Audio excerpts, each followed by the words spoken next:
આજની વાર્તા ધનબાઈ અને મનબાઈ. ધારાનગરીમાં ધનબાઈ અને મનબાઈ નામના બે દયાળુ શ્રદ્ધાળુ સ્ત્રીઓ એક ફળિયામાં થોડે થોડે અંતરે રહેતી હતી. એ વખતે ધારાનગરીમાં ભોજ રાજા રાજ્ય કરતા હતા. રાજા પ્રજાપ્રેમી, પવિત્ર અને પરગજુ હતો. સદાય પ્રજાની હિતમાં તત્પર રહેતો હતો. પ્રજાના સુખ દુઃખમાં ભોજ રાજા રાત પડે એટલે વેશ પલટો કરીને નગરચર્યા જોવા નીકળી પડતો અને જ્યાં દુઃખી માણસો જોવામાં આવે તે ઘરની નોંધ કરીને બીજે દિવસે તેને દરબારમાં બોલાવી તેને માટે ઘટતું કરતો.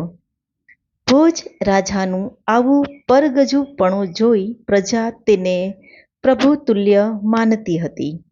રાજાના સત્કર્મોથી દેશભરમાં તેની કીર્તિની સુવાસ પ્રસરી હતી. રાજ્યમાં ધાર્મિક ઉત્સવો ધામધૂમથી ઉજવાતા હતા અને ભોજ રાજા પણ ધાર્મિક વિચારવાળો હતો અને પ્રજા પણ ધાર્મિક ભાવનાવાળી હતી. તેથી રાજ્ય આબાદ હતું અને પ્રજા પણ આબાદ હતી. ધનબાઈ અને મનબાઈ ને ભોજ રાજા ઉપર પ્રભુ જેટલી શ્રદ્ધા હતી. જ્યારે રાજાની સવારી નીકળે ત્યારે બંને સખીપણીઓમાં ધનબાઈ રાજાના દર્શન કરવાનો લહાવો લેતી અને તેને પોતાને ધન્ય માનતી, પરંતુ મનબાઈને શ્રદ્ધા નહોતી. તેથી તે માત્ર રાજાને જોતી પણ નમન કરતી નહીં.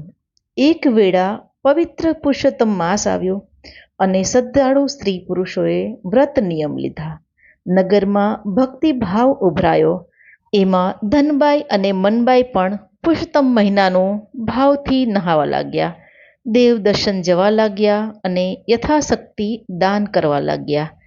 રોજ સવારમાં ધનબાઈ અને મનબાઈ સાથે જ નદી નહાવા જાય છે, પરંતુ નહાતી વખતે બંને પ્રાર્થના જુદા પ્રકારની કરે. ધનબાઈ ધ્યાનમગ્ન બની સવિતા નારાયણ સામે પગે લાગીને કહે કે હે પુરુષોત્તમ ભગવાન, મને ફળજો ભોજ ભૂપાળ.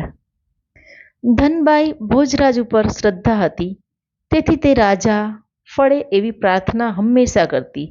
જ્યારે મનબાઈને શ્રી કૃષ્ણ ભગવાન પ્રત્યે શ્રદ્ધા હતી, તે સૂર્યનારાયણ સામે હાથ જોડી અને બોલે છે કે હે ભગવાન, ક્યારે રીઝે?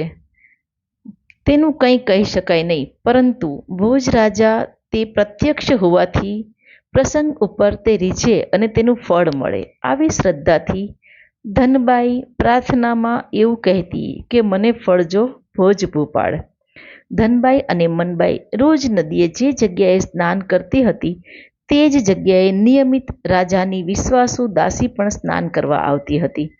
પ્રાર્થનામાં ભોજ રાજાનું નામ સાંભળીને તેણે મહેલે જઈ ભોજરાજને કહ્યું કે મહારાજ, નદીએ ધનબાઈ નામની એક સ્ત્રી રોજ પ્રાર્થના કરતી વખતે એવું બોલે છે કે હે પુરુષોત્તમ ભગવાન, મને ફળજો ભોજ ભૂપાળ. રાજા દયાળુ હતો. તેણે મનમાં વિચાર્યું કે ધનબાઈને ધનની જરૂર છે, તેથી જ તે રોજ નાહીને મારું નામ લે છે, માટે કાલે તેને દરબારમાં બોલાવીને રાજી કરું. બીજે દિવસે દરબાર ભરીને રાજાએ પેલી દાસીને ધનબાઈને બોલાવવા મોકલી. રાજનું તેડું આવતા ધનબાઈ હર્ષ ઘેલી થઈ અને પોતાની પ્રાર્થના ફળશે એવી આશા બંધાઈ. તે તો ઝટ વસ્ત્રો બદલી અને દાસીની સાથે જ રાજ દરબારમાં આવી અને રાજાને નમન કરી ઊભા રહી અને તેના મનમાં એમ જ હતું કે હમણાં રાજા સોનામોહર કે હીરા મોતી આપશે. પણ રાજાએ જ્યારે તેને 15 શેર વજનનું તરબૂચ આપ્યું ત્યારે તેના આશ્ચર્યનો પાર રહ્યો નહીં. તેની ધારણા ધૂળમાં મળી ગઈ. તેથી તે ઉદાસ વદને તરબૂચ લઈને ઘર તરફ ચાલી નીકળી. રસ્તામાં તેને ખૂબ જ પસ્તાવો થયો. આખા મહિનાની મહેનત માથે પડી. દરરોજ રાજા ફળે તેવી પ્રાર્થના કરી તો તેના ફળ સ્વરૂપે જર ઝવેરાત નહીં, પણ આ તરબૂચનું ફળ મળ્યું. એને મારે શું કરવું? માટે કોઈને વેચી દઉં. રસ્તામાં એક બાઈ કેળા, કાકડી, પપૈયા વગેરે ઢગલો કરીને વેચવા બેઠી હતી. તેની પાસે જઈ ધનબાઈએ કહ્યું, બહેન, આ તરબૂચ લઈ લે અને એના જે પૈસા આપવા હોય તે આપી દે. હું એકલી તેને ક્યાંથી ખાઈ શકવાની હતી, માટે જે નાણાં આવે તે ગાંઠે બાંધી દઉં. બાઈએ તેના પૈસા ધનબાઈને આપ્યા અને તરબૂચ રાખી લીધું. ધનબાઈ મનમાં ઉદ્વેગ કરતી ઘરે જઈ અને કામે લાગી ગઈ. એ ઘેર ગઈ અને થોડી વારે મનબાઈ તેના ઘરમાંથી બહાર નીકળી. તેને શાક લેવું હતું. તે એક કાછિયાને ત્યાંથી લીધું, પણ કેળા કોઈ ઠેકાણે મળે નહીં. તેથી તે બજારમાં તપાસ કરતી પેલી બાઈ પાસે આવી, જેને ધનબાઈએ ભેટમાં મળેલું તરબૂચ વેચ્યું હતું. મનબાઈએ થોડા કેળા લીધા. આજે ઘણે દિવસે મજાનું તરબૂચ જોવામાં આવતા તેણે વિચાર કર્યો કે 15-20 પૈસામાં તરબૂચ મળતું હોય તો લઈ જાઓ. થોડું હું ખાઈશ, બાકીનું પાડોશમાં છોકરાઓને. મનબાઈએ તરબૂચની કિંમત પૂછી તો પેલી બાઈએ કહ્યું કે બહેન, તરબૂચ તો મજાનું છે અને તેના 25-30 પૈસા મળે એમ છે, પરંતુ મારે હવે ઘરે જવું છે તો 20 પૈસામાં આપી દઈશ. મનબાઈને કેળાના પૈસા સાથે તરબૂચના 20 પૈસા આપી પણ ગણી આપ્યા અને તે તરબૂચ લઈને ઘરે ગઈ. બહાર આંગણામાં છોકરાઓ રમતા હતા. મનબાઈએ જતા સાથે જ તરબૂચ કાપ્યું તો તેમાંથી ખણ ખણ કરતી સોનામહોરો નીકળી પડી.